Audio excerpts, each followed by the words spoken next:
আসসালামু আলাইকুম। এখানে আমি সিমের বিচি হলুদ লবণ দিয়ে একটু সিদ্ধ করে নিব। তারপর প্যানে আমি এখানে তেল দিয়ে দিব। শিং মাছগুলো লবণ হলুদ দিয়ে মেখে ভেজে উল্টে পাল্টে তুলে নিব। তো এখানে পেঁয়াজ দিয়ে দিব। পেঁয়াজটা একটু ভাজা ভাজা হয়ে আসলে এখানে একটু পানি দিয়ে টমেটো দিয়ে দিব। টমেটোগুলো একটু ভাজা হওয়ার পর হলুদ মরিচ ধনিয়া লবণ দিয়ে একটু ভালো করে কষিয়ে নিব।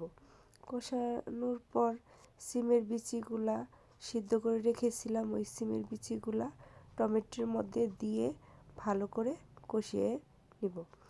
কষানোর পর তারপর কাঁচামরিচ দিয়ে দিব। কাঁচামরিচ দেওয়ার পরে একটু পানি দিয়ে শিং মাছগুলা দিয়ে দিব। শিং মাছগুলো দেওয়ার পরে ধনিয়া পাতা দিয়ে আমি পরিবেশন করব। এই যে আমার টমেটোর টক।